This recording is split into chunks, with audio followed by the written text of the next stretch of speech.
Yun, balik na naman ako sa mid lane dito. Ayun nga, may turtle na. Tapos di ko alam, pumasok bigla yung Saber. Inuuna pa niya yung Franco. Kaya di niya namanit. Ayun, tinuloy ko na lang. First blood tuloy siya ron. Tapos eto, humabol pa yung Freya. Di ko din alam, masyado siya nag-asim dito eh. Ayun, sakit ng tower. Tapos yung buti, nabuta ko ng stun yung Parsa. Tapos eto, corner na yung Freya. Makukuha din namin to. Galing ng Gwen namin dito. Ayun, naka-backup din siya agad. Tapos pati itong Claude. Nag-flicker na nga din ako dun para maabutan. Makukuha namin. Tapos dito low na ako. Magbabak na sana ako. Pero masyado nag-advance yung Franco dito. Ayun, mababaliktad pa namin.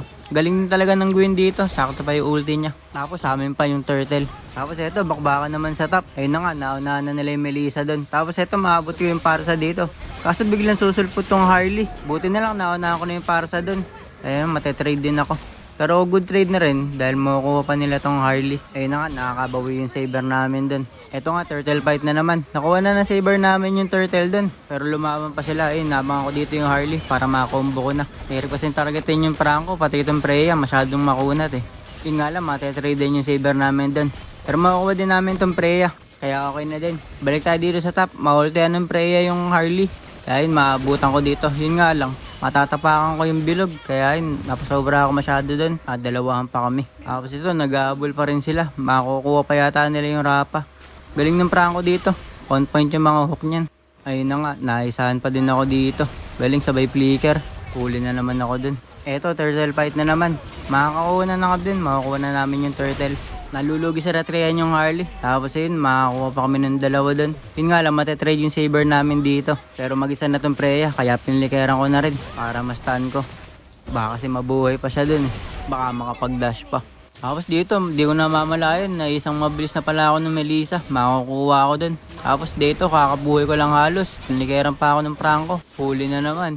Pero dito, nagkamali yung Melissa. Masyado siya naka-advance dun. Ayun, nasa yung nauna. Yun nga lang, makakawak na naman yung Franco. Makukuha yung Rafaela namin dun. Kaso nagabol pa yung Harley dun. Yun, madadasyan siya dito ng Saber. Makuultihan pa siya. Makakaisa pa yung Saber. Tapos ito, Lord fight na.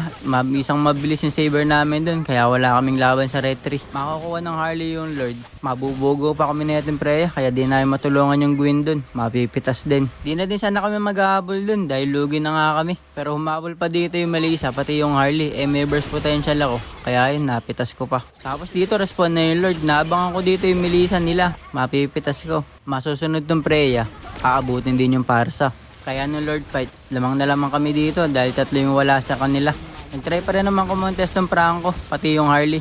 Pero mapipitas pa namin yung Franco dun, sa amin pa yung Lord. Tapos dito, nagsunod-sunod na rin sila, kanya-kanya na halos. Susunod pa tong Melissa, kaya di na sila makukumpleto. Isa-isa namin silang napipitas. Yun na nga, pati yung Parsa dito, mahuhuli na rin. Tapos yung Franco, nandun pa sa top. Kaya yun dito, tower lock na kami. 4 na yung wala sa kalaban.